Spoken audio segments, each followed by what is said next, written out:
करने के लिए देखिए, एक तो बेसिक ट्रिक है, एक तो लाइक और शेयर ठोक दीजिए महाकाल का लाइक। हेलो नमस्कार दोस्तों, welcome to our weekly show, जिसका नाम अभी तक हम लोग डिसाइड नहीं कर पाए हैं।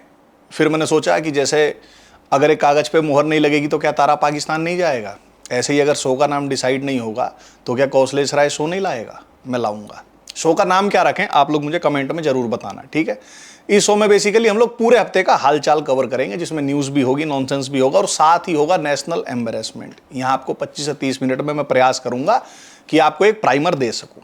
आइए शुरू करते हैं इस हफ्ते की 3 मेन स्टोरीज से। एक में ईरान और अमेरिका वॉर का लंच ब्रेक यानी कि इंटरवल चल रहा है, एक में टीसीएस वालों की फुल फॉर्म बदल गई और एक में लेंसकार्ट के फाउंडर ने अपनी कंपनी के चश्मा खुद अपने पैर पे गिरा लिया है। जी आइए शुरू करते हैं। ईरान यूएस वॉर में फिलहाल इंटरवल चल रहा है। जब युद्ध शुरू हुआ था और जिस प्रकार से ईरान वालों का मोर बनाना शुरू किया था यूएस वालों और इजराइल वालों ने, तो ऐसा लग रहा था कि 2-4 दिन में पेल पाल के इनको बराबर कर देंगे। इनफैक्ट कर भी दिया था काफी हद तक।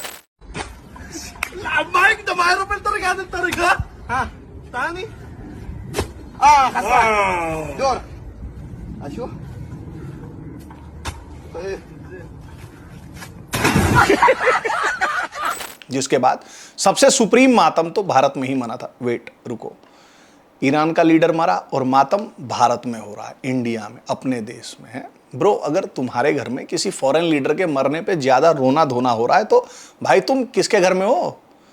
है जो विजुअल्स हमने देखे, ऐसा लग रहा था कि इन सबका एक ही कॉमन बाप था। ओ सॉरी, बाप नहीं, सबका एक कॉमन अब्बू था और वो नहीं रहा।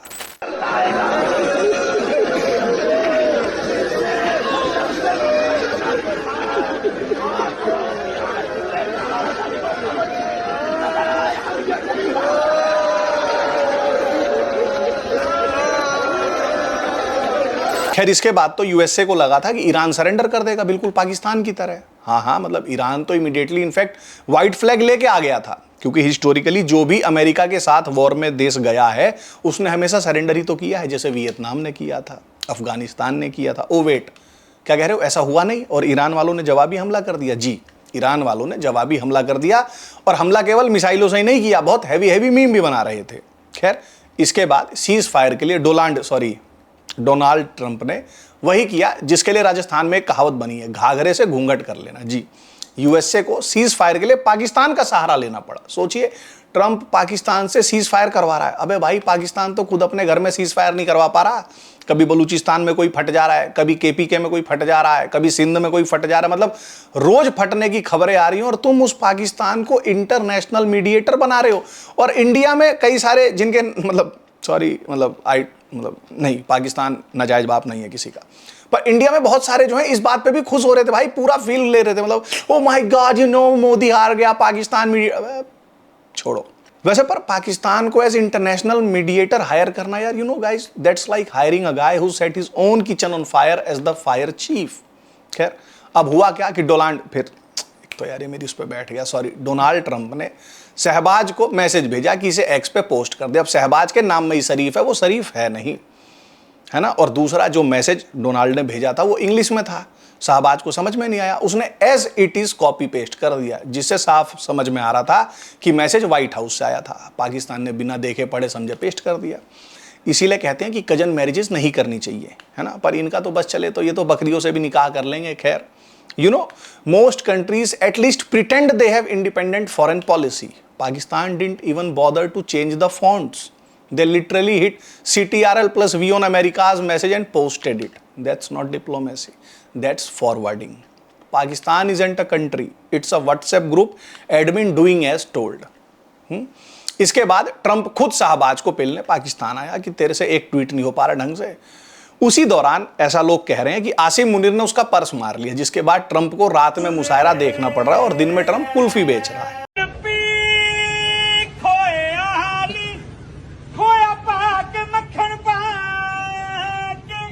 आइए अब हम चलते हैं दूसरी खबर पे। लव जिहाद, लैंड जिहाद के बाद टीसीएस नासिक ब्रांच से कॉर्पोरेट जिहाद सामने आया है, जहां टीसीएस में काम करने वाले सीनियर टीम लीडर्स, मैनेजर्स सारे ही पीसफुल थे और जूनियर हिंदू गर्ल्स पर कन्वर्ट होने का, बीफ खाने का प्रेशर बना रहे थे। जब हमने ये सब कंफर्म करने के लिए अपने एक इंटर्न को भेजा टीसीएस नासिक में, तो उस इंटर्न ने डेली स्टैंड अप कॉल की कुछ ऐसी वीडियोस शेयर करी।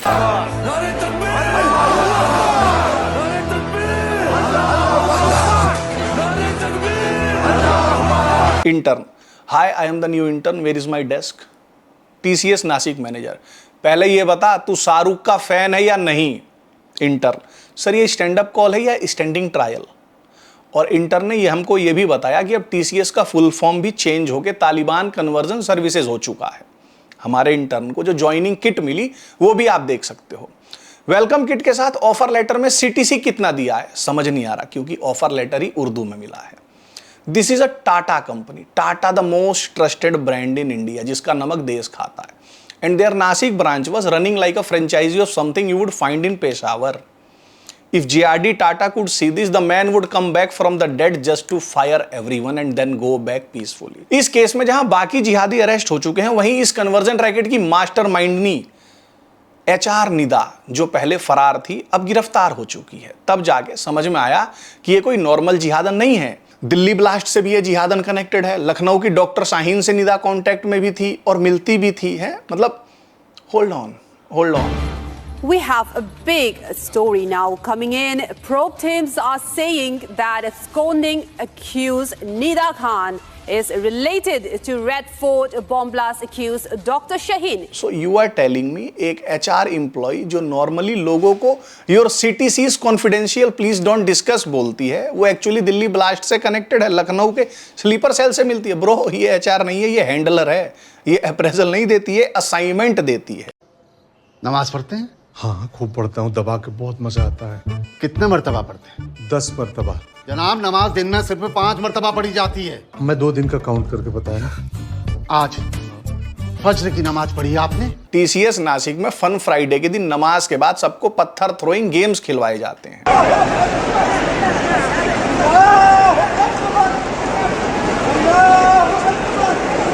आइए इसी के साथ हम चलते हैं इस हफ्ते की तीसरी स्टोरी पे। लेंसकार्ट का पीयूष बंसल कांड। हम उस पे जाएं उससे पहले उनकी या उनके जो भी HR हैं उनका ये मैसेज सुनो। Dear team, as per our updated diversity and inclusion policy, we are committed to being inclusive of all cultures except Hindu culture. That one specifically no. Bindi no. Kalawa absolutely not. Sindoor Lishan just don't. But if you want to wear a hijab, of course, we celebrate you. We are an equal opportunity employer, equal opportunity for everyone except Hindus. Thank you, your HR. TCS में जो corporate जिहाद हुआ, जिसके बाद सारे जिहादी arrest कर लिए गए, ऐसा लग रहा था कि ये नया जिहाद जो है वो विलुप्त हो जाएगा, कि तभी शार्क टैंक के पीयूष बंसल ने वाइल्ड कार्ड एंट्री मारी, है ना, जो लेंसकार्ट के फाउंडर हैं, है ना। और पीयूष ने जिहाद की जिम्मेदारी खुद के कंधों पे ले ली। उन्होंने कहा भी मेरे कंधे मजबूत है, मैं जिम जाता हूँ, क्योंकि इन्वेस्टरों का पैसा लेके जिमी तो होती है और डाइट होती है, वो अवोकाडो टोस्ट और यही सब तो पिया जाता है। हुआ क्या कि लेंसकार्ट के वर्किंग ऑफिसेज में हिजाब तो अलाउड है, पर बिंदी बिल्कुल भी अलाउड नहीं है। Wait, I need to process this. हिजाब अलाउड, बिंदी नॉट अलाउड, कलावा नॉट अलाउड, सिंदूर कम से कम लगाओ। ब्रो बिंदी नहीं अलाउड, बिंदी एक डॉट होती है, एक छोटा सा डॉट माथे पे, वो अलाउड नहीं है, लेकिन पूरा हिजाब अलाउड है।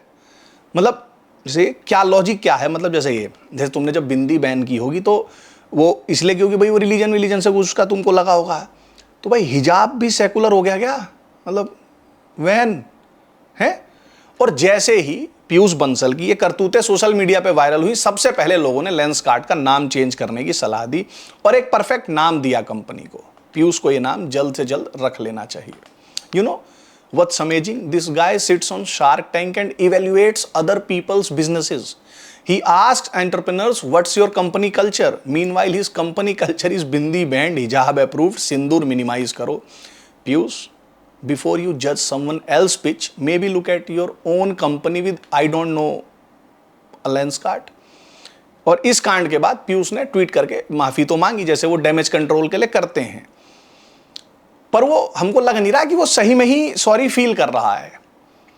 लोगों का ऐसा भी कहना है कि लेंसकार्ट का इस साल का एम ही दूसरा टीसीएस बनना है। सुनने में यह भी आ रहा है कि जहां टीसीएस नासिक का ऑफिस था, जहां उन्होंने सबको वर्क फ्रॉम होम दे दिया है, तो वहां सस्ते किराए में वो बिल्डिंग खाली है और लेंसकार्ट का हेड ऑफिस उसी बिल्डिंग में खुलने जा रहा है।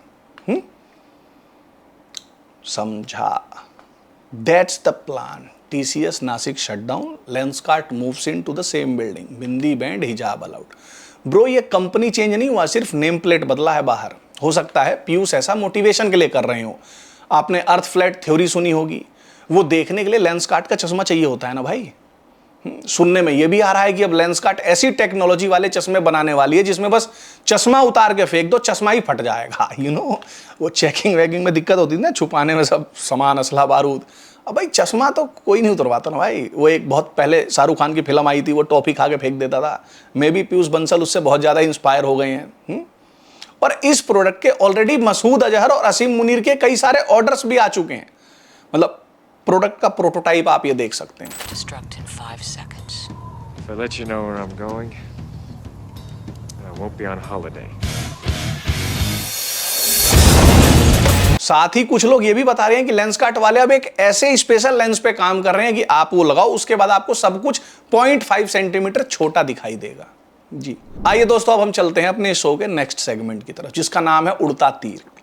वैसे तो इस सेक्शन का कॉपीराइट जो है वो राहुल गांधी और कांग्रेस ने करवा रखा है, मतलब उन्हीं का ये परमानेंट हक रहता है और आगे भी क्या पता दिखेगा। पर इस हफ्ते बाजी मार ली अरविंद केजरीवाल जादूगर। अरविंद केजरीवाल का जिस कोर्ट में केस चल रहा है, केजरीवाल ने जज पे ही आरएसएस की आइडियोलॉजी फॉलो करने का इल्जाम लगा मारा कि भाई आप बायस्ड हो, आप इंडिपेंडेंट नहीं हो, आप आरएसएस के इवेंट्स में जाती हो। उनकी बॉडी में योर ऑनर 4 बार अटेंड करके आई थी, 26 दिसंबर को, 22 को, 17 मार्च 2023 को, 30 अगस्त 2024 को और 8 अगस्त 2025 को। है ना। केजरीवाल का लॉजिक क्या है? मतलब खैर पहले तो कोई मुझे इसलिए मारो कि मैं केजरीवाल की बात में लॉजिक ढूंढने जा रहा हूँ। पर ठीक है, चलो एक बार लॉजिक देख लेते हैं। उसका ये कहना है कि जो ये जज हैं वो 4 बार एक सेमिनार में गई जो एक आरएसएस का कोई मतलब सब्सिडियरी ऑर्गेनाइजेशन है उसमें। तो भाई जैसे अगर वो इवेंट में चली गई तो वो संघीय हो गई, है ना। तो इस हिसाब से तो अगर ये लॉजिक हम केजरीवाल पे अप्लाई करें तो केजरीवाल जी तो खुद 4 बार टोपी लगा के इफ्तार पार्टीज में जा चुके हैं। मतलब 4 से ज़्यादा बार इफ्तार पार्टीज ऑर्गेनाइज कर चुके हैं। तो केजरीवाल के अपने लॉजिक के हिसाब से तो केजरीवाल खुद तालिबानी आइडियोलॉजी का हो गया।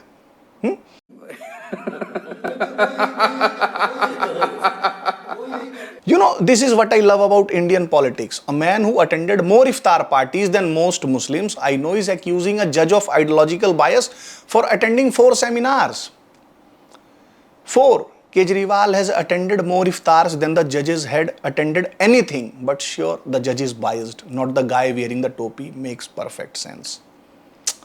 वैसे आपकी जानकारी के लिए बता दूं, कश्मीर फाइल्स को प्रोपेगेंडा बता के और एक वो 83 करके कोई मूवी आई थी, उस मूवी को प्रमोट भी कर चुके हैं हमारे केजरीवाल। 83 में दिखाया था जब भारत वर्ल्ड कप फाइनल खेल रहा था, तब पाकिस्तान ने बॉर्डर पे फायरिंग बंद कर दी थी जिससे इंडियंस मैच देख सकें। देख रहे हो, मतलब यार बॉलीवुड वाले मतलब तो धुरंधर उरंधर बनने लगी है, प्रोपेगेंडा करने लगी। वरना पहले तो एक्चुअल क्राफ्ट होता था यार। मतलब वो क्या है, सिनेमा और सब, मतलब नाम भी नहीं पता, इतनी हैवी हैवी चीजें होती थी। आप समझ रहे हो। और केजरीवाल ने मतलब हिंदू जेनोसाइड पर जो मूवी बनी उसको प्रोपेगेंडा बताया, और जो ये दिखा रही है कि पाकिस्तान वालों ने मतलब बॉर्डर पर गोलियां चलानी बंद कर दी थी ताकि इंडियंस जो हैं वो मैच देख सकें, उसको टैक्स फ्री कर दिया। Because that's the accurate representation of Pakistan. Very peaceful, very considerate. They only fire your border on non cricket days. और अगर हम केजरीवाल जी के लॉजिक को थोड़ा और एक्सटेंड करें तो केजरीवाल जी तो खालिस्तानी एलिमेंट से भी मिले हुए हैं, और मिले हुए नहीं है लोगों का तो यहां तक कहना है कि भाई फंडिंग भी ले चुके हैं। तो मतलब फिर तो उस हिसाब से वो देशद्रोही नहीं हो गए।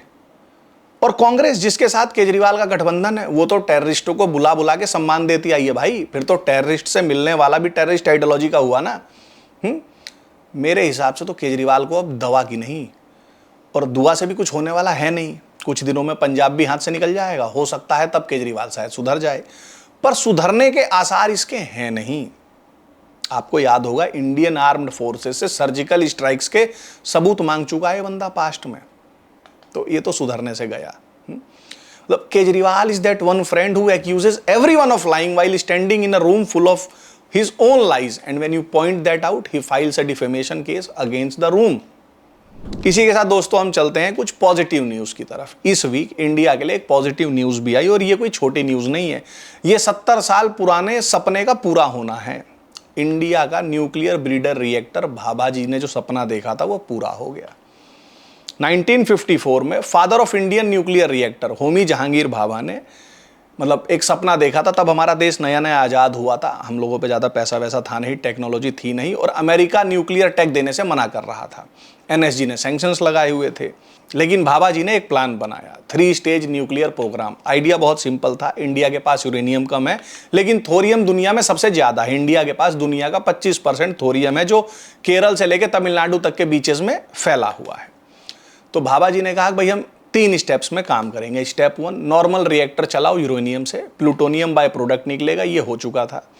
स्टेप 2 था कि वो प्लूटोनियम यूज करके फास्ट ब्रीडर रिएक्टर बनाओ। ये रिएक्टर फ्यूल खत्म नहीं करता, उल्टा और फ्यूल बना देता है। It's like India built a reactor that creates more fuel than it uses. That's like eating a pizza and finding out the box has more pizza than you started with. Every country wants this, nobody could build it, India did. मजा आया, और मैं ये जो मजा है हिंदुस्तान के हर व्यक्ति को देना चाहता हूं। स्टेप 3 इसकी ये थी कि फिर थोरियम बेस्ड रिएक्टर्स चलाओ, प्रैक्टिकली अनलिमिटेड एनर्जी होगी आपके पास, इंडिया के पास फ्यूल की कभी कमी ही नहीं होगी, फिर करते रहना अपना हारमुज बंद। तो इस हफ्ते क्या हुआ कि जो ये स्टेप 2 था वो कंप्लीट हो गया। कलपक्कम तमिलनाडु में prototype fast breeder reactor PFBR ने क्रिटिकलिटी अचीव कर ली। इसको एटॉमिक रिसर्च सेंटर ने डेवलप किया। इसमें पानी नहीं, लिक्विड सोडियम कूलेंट यूज होता है। इतना एडवांस्ड है कि दुनिया के ज्यादातर देश ट्राई करके हाथ जोड़ के बैठ गए कि भैया हमसे होगा नहीं। अमेरिका ट्राइड, छोड़ दिया, फ्रांस ट्राइड, छोड़ दिया, Japan tried, quit, UK tried, quit. Basically every country that usually lectures India about technology tried this and failed, and now India has it along with Russia. That's it. 2 countries on planet Earth. इसका मतलब क्या है? Simple में, India अब वो देश है जो फ्यूल से फ्यूल बना सकता है। बाकी देश यूरेनियम के लिए किसी दूसरे देशों के आगे हाथ फैलाते हैं, इंडिया को किसी के आगे हाथ नहीं फैलाना पड़ेगा, अपना फ्यूल खुद बनेगा। और सबसे बड़ी बात, ये प्लान 1954 में भाभा ने बनाया था, 70 साल लग गए, दुनिया ने कहा इंडिया से होगा ही नहीं। अमेरिका ने टेक्नोलॉजी देने से मना कर दिया था, जैसे मैंने आपको बताया, सैंक्शंस लगा दिए थे, फिर भी भाभा के साइंटिस्ट ने अपने दम पर खुद की टेक्नोलॉजी से 70 साल बाद वो रिएक्टर खड़ा कर दिया। So friends, this is a public service announcement. The next time someone tells you India can't do it, remind them that India just built a machine that creates it own fuel, a machine that America, France, Japan and the UK gave up on. India didn't give up. India never gives up. India just takes a really long time, but it gets there. Like Indian Railways, late but it arrives. और इससे हुआ क्या कि जो Indian middle class के parents हैं, जो सुबह होते ही बच्चों के कमरे का जाके पंखा बंद कर देते थे बिजली बचाने के लिए, अब वो ये आदत शायद छोड़ सकते हैं, जिससे बच्चों की नींद भी पूरी हो जाएगी। इसीलिए इन्वेंशन यूथ के लिए बड़ा लाभकारी है। इतनी रात को कर भी क्या सकता हूँ, एक काम करता हूँ, सो जाता हूँ, जो होगा सुबह देखा जाएगा। गुड नाइट बाका बॉय। यूथ तो हमारा पुनीत सुपरस्टार की रीलों से ऊपर ही नहीं आ पा रहा ना। बाबा जी का सपना था इंडिया एनर्जी में सेल्फ सफिशिएंट हो। आज 2026 में वो सपना स्टेप 2 तक आ चुका है। स्टेप 3 आया तो इंडिया के पास हजारों साल की एनर्जी होगी, और तब शायद बिजली का बिल देख के लोग रोना बंद कर देंगे, पर वो शायद ज्यादा होप कर रहा हूं मैं। और इसी के साथ दोस्तों, आइए हम चलते हैं अपने शो के लास्ट सेगमेंट में, जिसमें हम कुछ मीम्स का रिव्यू करेंगे जो पिछले वीक में बहुत ज्यादा वायरल हुए हैं। अशहदु अल्ला इलाहा इल्लल्लाह, पूरा कर इसे।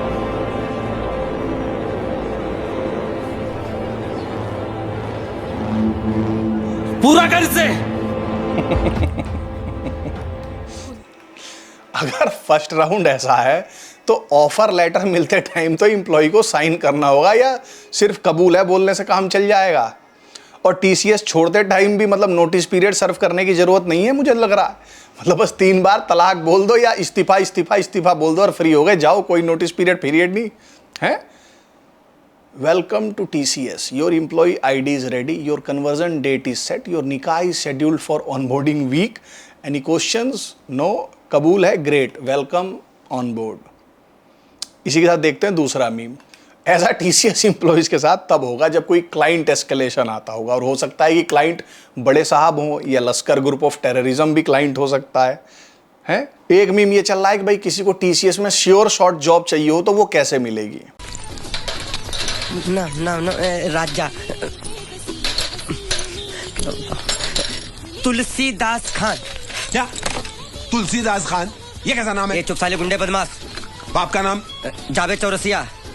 माँ का नाम? अरे मुमताज देवी।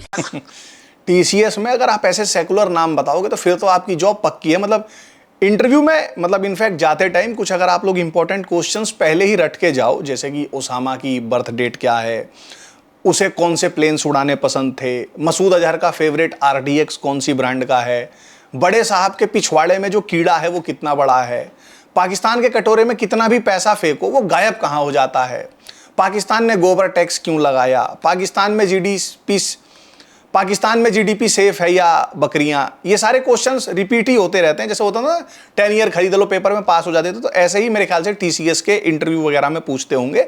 तो अगर आप इन सबको मोटा मोटी याद कर लें तो शायद आपकी नौकरी जो है वहां पे कन्फर्म हो जाएगी। These are the kind of interview questions where if you get them right you should be arrested, and if you get them wrong you still shouldn't get the job. Either way something has gone very wrong at TCS Nashik. अगला meme, life of female employee in TCS. Hi, I'm ready for my day 1 at TCS. I'm so excited. This is my day 2 at TCS. ये हमारा TCS में तीसरा दिन है। अस्सलाम वालेकुम, हमारा नाम है सादिया खातून और ये है हमारा चौथा दिन इन TCS। सलाम। भाई मतलब बिल्कुल एक्यूरेट दिखाया इन्होंने, और अच्छा हुआ वीडियो में कुछ ही दिन का हाल दिखाया, मतलब 1 2 3 4 का। 1 2 दिन और दिखा देते तो फिर तो डायरेक्ट हलाला भी दिखाना पड़ सकता था। वैसे होल्ड ऑन, ये जो TCS में हो रहा है इस हिसाब से तो female employees can join at age 6 to 9 and male employees का नो एज रेस्ट्रिक्शन, मतलब they can join at pension age to 50-60 साल की उम्र में भी है। और ब्रो अगर ये एज ग्रुप सुन के तुम्हारे दिमाग में कोई स्पेसिफिक कपल आ रहा है तो भाई मेरी गलती नहीं है भाई, इस्लामोफोबिया बहुत ज़्यादा हो गया आपके अंदर, कोई रिहैब वगैरह में जाओ, है ना। और मे बी मतलब just may be the age gap is the problem not the person noticing it. तो मतलब आप इस्लामोफोब हो उसमें कोई समस्या है नहीं, है ना। अगला meme, employee of the month TCS। भाई TCS नासिक में एम्प्लॉय ऑफ द मंथ सही में ही कुछ ऐसी दिखती होगी भाई, एक हाथ में लैपटॉप दूसरे हाथ में ID कार्ड तो कोई भी रख लेता है। TCS थोड़ा एडवांस्ड है, यहाँ एम्प्लॉय ऑफ द मंथ बनने का क्राइटेरिया ही अलग है। यहाँ एक हाथ में AK-47, दूसरे हाथ में आसमानी किताब और बॉडी पे सुसाइड बॉम्बिंग जैकेट कंपलसरी है, और साथ में अगर बड़े साहब या मसूद अजहर की सिफारिश का लेटर हो तो माशाअल्लाह। वैसे तो अगर उनकी सिफारिश ना मिले तो राहुल गांधी की सिफारिश से भी काम चल सकता होगा, है ना। And that is your meme review guys for the week. इफ TCS Nashik has taught us anything, it's that corporate India needs better background checks. And I don't mean checking your 10th mark sheet, I mean checking whether your HR is connected to a terror network. Small differences, big implications. तो दोस्तों ये था इस हफ्ते का weekly show, जिसका नाम अभी तक हम लोग डिसाइड नहीं कर पाए हैं। शो का नाम क्या रखें सजेस्ट करो कमेंट बॉक्स में। अगर आपको लगा कि ये शो इन्फॉर्मेटिव और एंटरटेनिंग भी था तो लाइक करो, शेयर करो, सब्सक्राइब करो, और अगर नहीं लगा तो भी सब्सक्राइब करो, क्योंकि नेक्स्ट वीक और भी बकचोदी होने वाली है देश में। मतलब एक सी फिल्में हैं भाई, कंटेंट की कमी तो कभी होने वाली नहीं है ना। मिलते हैं next week same time same जगह, तब तक अलर्ट रहो, जागो, और अपना चश्मा लेंस कार्ड से मत खरीदना वरना 0.5 सेंटीमीटर छोटा दिखेगा। और अगर TCS में नौकरी करने की सोच रहे हो तो भाई इंश्योरेंस अपना करा लेना, क्या पता कंपनी के टास्क पे बूम बूम हो जाए कुछ, है ना। Thank you guys. लोगों को करने के लिए देखिए, एक तो बेसिक ट्रिक है, एक तो लाइक और शेयर ठोक दीजिए महाकाल का, दबा के लाइक